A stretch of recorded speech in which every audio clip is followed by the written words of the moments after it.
सहरसा के सुभाष चौक पर नेताजी सुभाष चंद्र बोस की प्रतिमा को असामाजिक तत्वों के द्वारा क्षतिग्रस्त कर दिया गया, जिसके विरोध में स्थानीय लोगों ने आज सुबह से ही सड़क को जाम कर घंटों देर तक आंदोलन किया। सड़क जाम की सूचना मिलते ही सदर थानाध्यक्ष सुधाकर कुमार ने पुलिस बल के साथ सुभाष चौक पर पहुंचे और लोगों को काफ़ी समझाने के बाद लोगों ने उनकी बातों को नहीं माना। वहीं घटना की सूचना आला अधिकारियों को दी गई, जिसके बाद मौके पर पहुंचकर सदर एसडीओ प्रदीप कुमार झा और सदर एसडीपीओ संतोष कुमार सुभाष चौक पर पहुंचकर लोगों को समझाया, आश्वासन दिया कि जल्द ही नेताजी सुभाष चंद्र बोस की प्रतिमा का अनावरण कर दिया जाएगा और जो भी समस्याएं हैं उन समस्याओं को मिलकर बैठकर हम लोग उनका समाधान निकालेंगे। आला अधिकारियों के आश्वासन के बाद स्थानीय लोगों ने सड़क जाम को हटाया और यातायात सुविधा को पुनः बहाल कर दिया। बता दें कि पिछले कुछ वर्ष पहले भी सुभाष चौक पर नेताजी सुभाष चंद्र बोस की प्रतिमा को असामाजिक तत्वों द्वारा क्षतिग्रस्त कर दिया गया था, जिसको लेकर स्थानीय लोगों ने आंदोलन किया था। वहीं फिर एक वर्ष के बाद भी ऐसी घटना सामने आई है। कंप्लीटली डिस्ट्रिक्ट एडमिनिस्ट्रेशन का फेल्योर है, क्योंकि जब ये जगह क्षतिग्रस्त हुआ था तो जिला प्रशासन ने ये कह करके इस जगह को स्थानांतरित किया था कि 2 दिन के अंदर मूर्ति को दूसरे जगह पर स्थानांतरित किया जाएगा इसके आसपास में। लेकिन आज महीनों बीत जाने के बाद भी लगातार सोशल मीडिया पे तमाम लोगों के द्वारा लिखे जाने के बावजूद भी इसके ऊपर कोई कार्रवाई नहीं हुई। ये कम्प्लीटली डिस्ट्रिक्ट एडमिनिस्ट्रेशन का फेल्योर है और इसके लिए जवाबदेह यहाँ के एसडीओ साहब हैं। देखिए, लगातार 7 वर्षों में दूसरी बार है जब नेताजी सुभाष चंद्र बोस की प्रतिमा को तोड़ दिया गया। अमूमन जो देशभक्त है वो हमारे दिल में होते हैं, जिगर में होते हैं, और हम लोग इसी सोच से उनका प्रतिमा को जो है सो यहाँ पे स्थापित किए थे। और इससे पहले 7 साल पहले भी तोड़ा गया था, उस समय तिरंगा मार्च निकला था और उसी समय से जिला प्रशासन से मांग उठती आ रही है कि यहाँ पे एक अस्थायी पुलिस चौकी हो, लेकिन पुलिस चौकी का निर्माण आज तक नहीं हुआ है, जिसके कारण यहाँ पे आम आदमी तो दूर की बात है, महापुरुष भी असुरक्षित है। और जिसका जीता जागता उदाहरण आप देख रहे हैं कि उनकी सरकलम, मतलब मरे हुए पुरुष की जो देशभक्त थे उनकी सरकलम करके जो असामाजिक तत्व उन्होंने रात में रख दिया। हम लोगों की मांग है कि हम एक भव्य यहाँ पे उनकी प्रतिमा लगे और गोलंबर का निर्माण हो। जिला प्रशासन के ही द्वारा गोलंबर हटाया गया, गोलंबर का निर्माण हो और अस्थायी पुलिस चौकी हो। हम लोग का यही डिमांड। नरकटियागंज नगर परिषद सभापति रीना देवी ने नगर परिषद के अधिकारियों के साथ वार्ड नंबर 15 स्थित तहबजारी की भूमि का निरीक्षण किया। निरीक्षण के दौरान सभापति ने कहा कि तहबजारी की जमीन पर सब्जी विक्रेताओं के लिए अब अस्थायी दुकानें बनाई जाएगी, जिससे उन्हें बार बार हटाना नहीं पड़ेगा। इसके ठोस उपाय किए जा रहे हैं। उच्च न्यायालय के आदेश पर 19 जुलाई को आर्य समाज मंदिर रोड में सब्जी दुकानदारों को हटा दिया गया था। हटाए गए सब्जी दुकानों को जल्द ही तहबजारी में दुकान लगाने के लिए जगह मुहैया कराई जाएगी। इसके लिए तहबजारी की भूमि की पैमाइश का निर्देश दिया गया है। उन्होंने कहा है कि अब तक सब्जी विक्रेताओं के लिए कोई ठोस व्यवस्था नहीं किया गया था, यही कारण है कि वे दर दर की ठोकरें खाने को मजबूर है। निरीक्षण के दौरान नगर प्रबंधक रितेश कुमार, अमीन रामजी कुशवाहा, वार्ड पार्षद कृष्णा प्रसाद उर्फ देवीलाल, पूर्व सभापति सुनील कुमार, नगर परिषद कर्मी राजेश कुमार सहित कई पार्षद प्रतिनिधि मौजूद थे।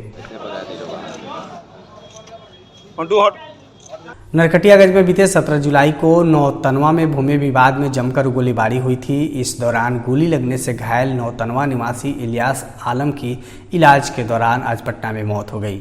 मौत की खबर मिलते ही गांव में तनाव की स्थिति बन गई है। मामले की गंभीरता को देखते हुए शिकारपुर पुलिस सरबदल गाँव पहुँचकर कैंप कर रही है। बताया जा रहा है कि मृतक की 6 बेटियां हैं। वह केरल में मजदूरी का काम करता था। 2.5 महीने पहले घर आया था। घटना के दिन विवादित भूमि पर अपने रिश्तेदारों के साथ गया था और गोलीबारी की घटना में उसके पेट, हाथ में गोली लग गई थी। इधर मृतक की पत्नी को रो कर बुरा हाल है।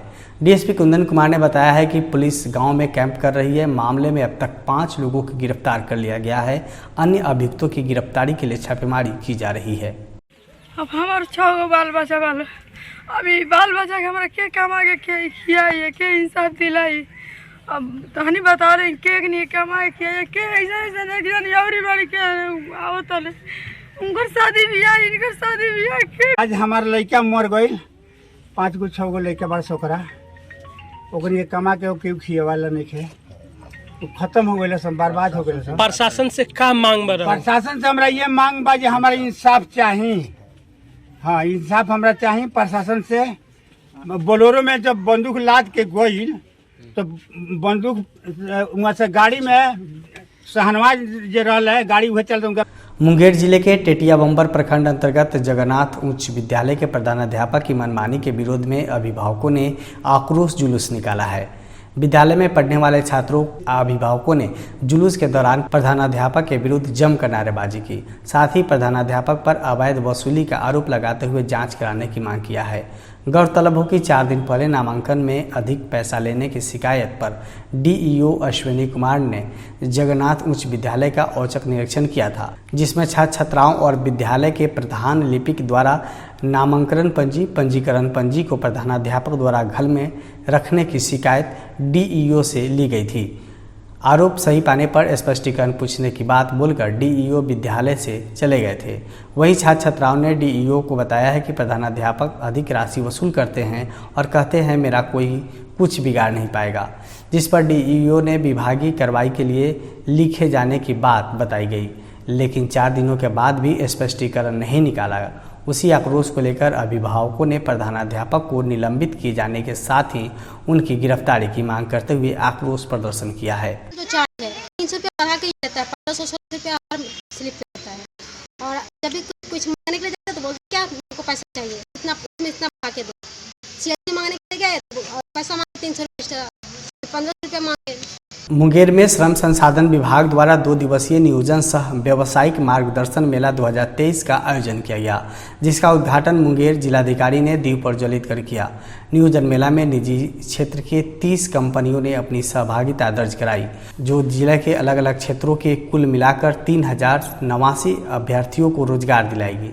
नियोजन मेला का उद्देश्य बेरोजगार युवक युवतियों को निजी क्षेत्र में रोजगार के अवसर उपलब्ध कराने के लिए साथ साथ विभिन्न सरकारी विभागों, विशेषज्ञों, संस्थानों के माध्यम से व्यावसायिक मार्गदर्शन, कौशल उन्नयन और लाभकारी योजनाओं की जानकारी और रोजगार के अवसर उपलब्ध कराना है।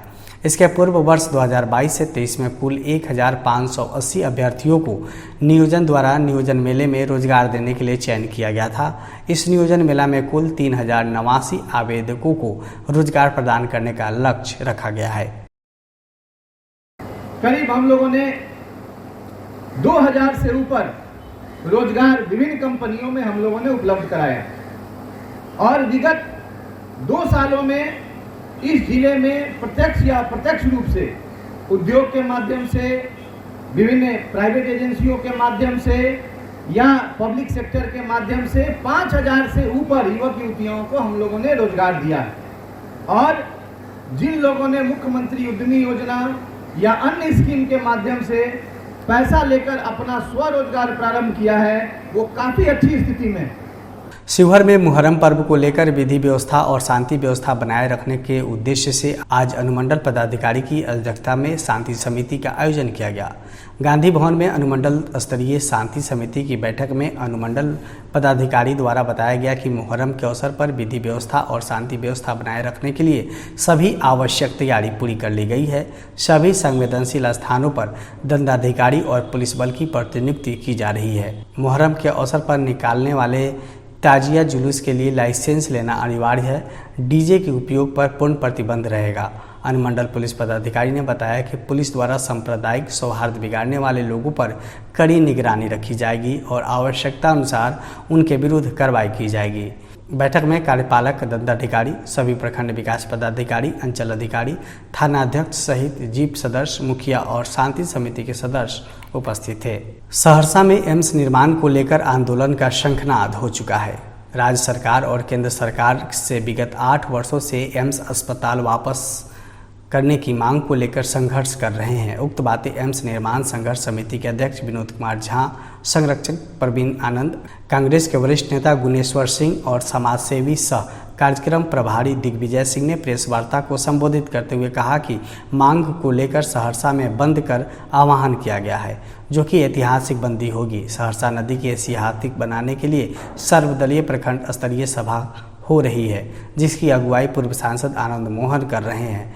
इस कड़ी में 26 जुलाई को सदर इस कड़ी में 26 जुलाई को सदर सहरसा में, 27 जुलाई को पतरघट के दभौली में, 28 को नवहथा सत्तर कटेगा का संयुक्त कार्यक्रम पंचगछिया में और बनवा सलूखा रितारपुर का संयुक्त कार्यक्रम कला भवन बख्तियारपुर में निर्धारित है।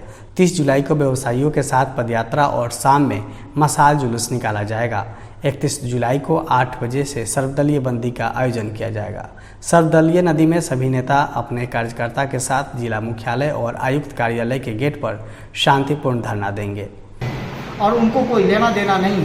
तो इस बार जो हम लोगों का सहरसा बंदी है, ये ऐतिहासिक बंदी होगी, जन आंदोलन है। हमारे सम्मानित अध्यक्ष जी हैं एम्स आंदोलन के, और हमारे चाचा जी हैं जो हम लोग के गार्जियन हैं, कांग्रेस के वरिष्ठ नेता हैं। मैं विनोद कुमार झा एम्स निर्माण संघर्ष समिति का अध्यक्ष हूँ। पिछले 8 वर्षों से सहरसा में एम्स हो रहा है, एम्स के लिए आंदोलन हो रहा है, और मानवता के लिए इस आंदोलन के लिए क्यों जरूरत है कि जिला पदाधिकारी ने 217 एकड़ 74 डेसिबल एम्स मानक के अनुसार राज्य सरकार के चिट्ठी के आलोक में भेजा था कि सहरसा जिला पदाधिकारी अब सहरसा में 200 एकड़ जमीन चिन्हित करके दीजिए एम्स मानक के अनुसार। जिला पदाधिकारी ने दे दिया।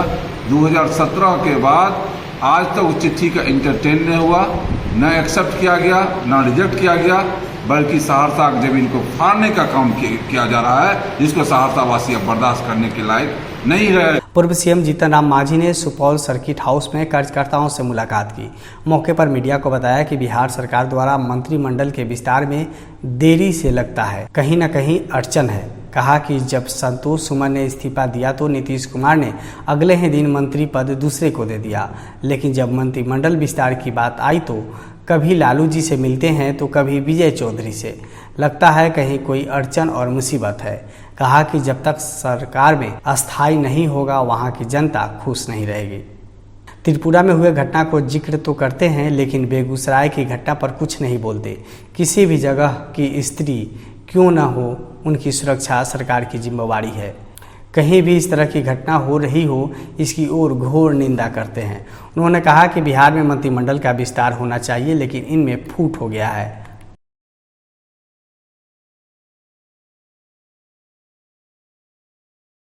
मुख्यमंत्री जी का मंत्रिमंडल विस्तार या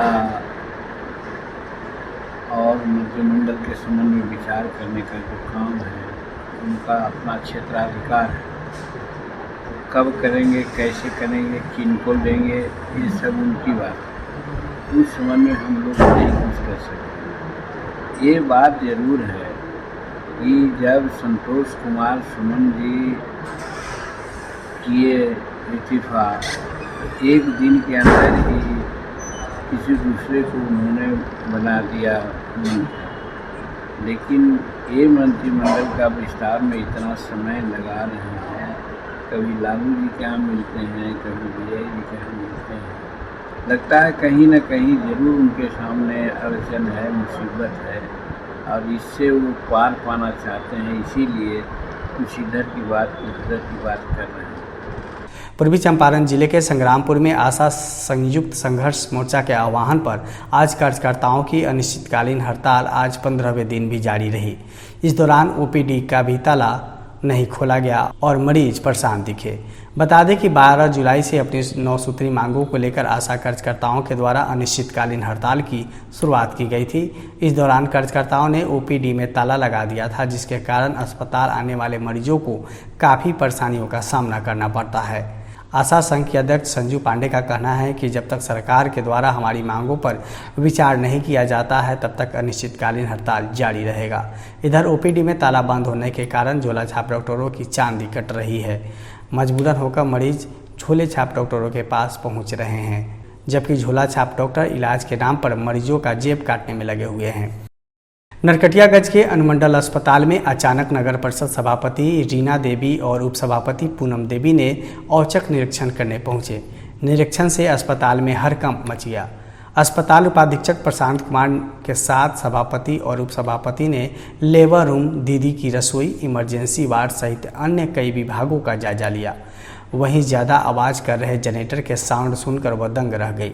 निरीक्षण के दौरान अस्पताल में फैले गंदगी के साथ मूलभूत सुविधाओं की कमी को देखकर सभापति, उपसभापति भड़क उठी और कर्मियों की जमकर फटकार लगाई। उन्होंने कहा कि अस्पताल के कुव्यवस्था को लेकर वरीय अधिकारियों से मिलकर चर्चा की जाएगी और निराकरण का उपाय किया जाएगा। निरीक्षण के दौरान सशक्त अस्थायी समिति के सभी महिला सदस्य सहित जनप्रतिनिधि उपस्थित थे। तो यहाँ देखे हैं कि एक दिन हम खुद इलाज करवाने आए थे, इतना जनरेटर तेज चल रहा था, उसी को लेके फिर हम दोबारा आए। यहाँ तो बहुत सारी कमियाँ, एक तो साफ सफाई, यहाँ पे एक से क्या ECG मशीन भी नहीं है, मतलब क्या बताएं, गंदगी तो उसी तरह है, लेकिन इस पर थोड़ा ध्यान दिया जाए। नगर परिषद से बोलेंगे, यहाँ के सरकारी हॉस्पिटल के भी इंचार्ज से बोलेंगे कि साफ सफाई पर ध्यान दें। क्या क्या कमियाँ पाई गई आप? यहाँ कोई सुविधा नहीं है, साफ सफाई, गंदगी बहुत यहाँ पे है, साफ सफाई की कोई व्यवस्था नहीं है, मरीज के रूम में फैन नहीं चल रहा है, लाइट का व्यवस्था नहीं है। सरकार और पुलिस के संरक्षण में शराब बिक रहा है। शराब माफिया जेल के पीछे नहीं जाते हैं, लेकिन गरीब ही जेल चले जाते हैं। उक्त बातें पूर्व उप मुख्यमंत्री हम के अध्यक्ष जीतन राम मांझी ने कही। वे सहरसा जिला के पतरघट ओपी क्षेत्र में मंगलवार को मृतक के घर पहुंचकर गहरा संवेदना व्यक्त कर रहे थे। बता दें कि पतरघट पंचायत स्थित चौवनिया मुसहरी टोला निवासी देबू सदा के पुत्र दिलीप सदा का बीते दिन पुलिस कस्टडी में इलाज के दौरान मौत हो गई थी, जिसके बाद पुलिस पर मारपीट का आरोप लगाते हुए पतरघट ओपी में परिजनों द्वारा प्रदर्शन किया गया था। प्रदर्शन कर्मियों ने कुछ शराब कारोबारी भी शामिल थे। इस दौरान पुलिसकर्मी और प्रदर्शनकारियों के बीच जमकर लाठी डंडा चला था। जीतन राम मांझी ने मृतक के परिवार से अकेले में लगभग आधे घंटे तक बातचीत की। वहीं श्री मांझी ने मीडिया को बताया है कि परिवार वालों से मिलकर यह स्पष्ट हो रहा है कि Patarghat police Pankaj Kumar Yadav private driver Munna मियाँ के मिलीभगत से दिलीप सदा शराब बेचता था, जिनके बदले में 10,000 रुपये प्रति माह दिलीप सदा के द्वारा पतरघट पुलिस को दिया जाता था। बाद में पतरघट पुलिस के द्वारा 25,000 रुपये की मांग की गई, जिसके बाद दिलीप सदा अधिक पैसा देने से इनकार कर दिया। वहीं उसके बाद पुलिस ने दिलीप सदा को पकड़ कर लाया और उसके साथ मारपीट किया था, जिसके कारण उसकी मौत हो गई थी। श्री मांझी ने बताया है कि उच्च स्तरीय जाँच हो और सरकार पुलिसकर्मी पंकज कुमार यादव पर विभागीय कार्रवाई चलाना चाहिए और सस्पेंड कर देना चाहिए। लेकिन नाम 60 आदमी का आया है अननोन, और कई एक लोगों का नोन जो इनोसेंट है, इसलिए इन लोगों पर जो केस हुआ है नहीं होना चाहिए। अभी हम जा रहे हैं, बात करेंगे पदाधिकारी से, सबका नाम खटना चाहिए और वो जो पंकज बाबू हैं उन पर सरकारी कार्रवाई करनी होनी चाहिए। और चूँकि मारा गया है, ये शेड्यूल कास्ट अत्याचार निवारण नियम के अंतर्गत आता है और वो गैर शेड्यूल कास्ट के लोग हैं, इनको मारे हैं, तो मारने वाले के परिवार जो मरे हैं उनके परिवार को अनुसूचित जाति। सहरसा के पतरघट प्रखंड क्षेत्र के धबौली में 27 जुलाई को पूर्व सांसद आनंद मोहन आएंगे, जहां एक जनसभा को संबोधित करेंगे। इस सभा को सफल बनाने के लिए पूरे जोर शोर से तैयारी चल रही है। पोस्टर और तोरण द्वार बनाए गए हैं। फ्रेंड्स ऑफ आनंद के प्रदेश उपाध्यक्ष संतोष सिंह और सचिव चंद्रभानु सिंह ने प्रेस वार्ता के दौरान ये बात कही। उन्होंने बताया है कि पूर्व सांसद आनंद मोहन 16 वर्ष बाद धबौली हाई स्कूल के प्रांगण में पहुंच रहे हैं। हमारे नेता का यह कर्मभूमि रहा है। इस कार्यक्रम में सभी राजनीतिक दल को आमंत्रित किया गया है। सहरसा में एम्स निर्माण के मामले पर जाति, धर्म, मजहब और पार्टी सीमा से ऊपर उठकर सभी एकत्रित होंगे। मंत्रिमंडल में चेतन आनंद को शामिल होने से हम लोगों को तो बहुत ही ज्यादा आनंद हो रहा है, क्योंकि हम लोग आनंद विभोर हो रहे हैं कि नेताजी का पुत्र आज एक मंत्री बनने जा रहा है। तो आज इससे ज्यादा खुशी की बात और क्या हो सकती है। मुंगेर के जमालपुर थाना क्षेत्र वलीपुर में बीती रात कुछ असामाजिक तत्वों ने माहौल बिगाड़ने के उद्देश्य से मुहर्रम के झंडे को जलाने की कोशिश की। सुबह झंडे के साथ छेड़छाड़ की खबर पूरे जमालपुर में फैल गई। सूचना मिलते ही मौके पर एसडीएम संजय कुमार और डीएसपी राजेश कुमार घटनास्थल पर पहुंचकर मामले की जानकारी ली। दोनों अधिकारियों के नेतृत्व में जमालपुर थाने पर शांति समिति की बैठक कर शांतिपूर्ण माहौल बहाल करने की कोशिश की जा रही है।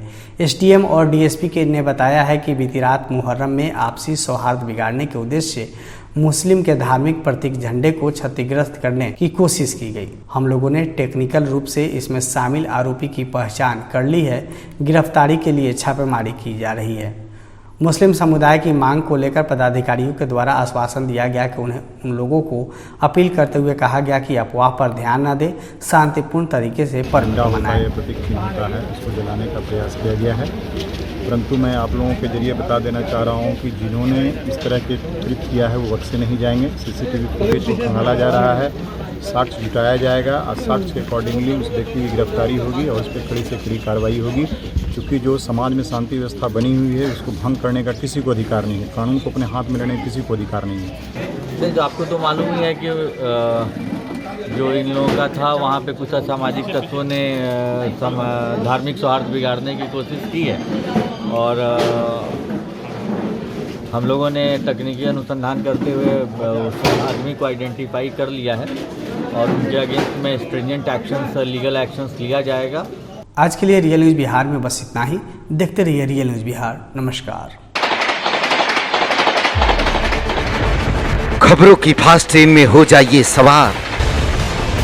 30 मिनट में बिहार झारखंड की हर खबर, राजनीति, अपराध, खेल, मनोरंजन से लेकर व्यवसायी जगत पर नजर। आधे घंटे में 30 बड़ी खबरें। देखिए रियल न्यूज़ बिहार पर रोजाना रात 9 बजे।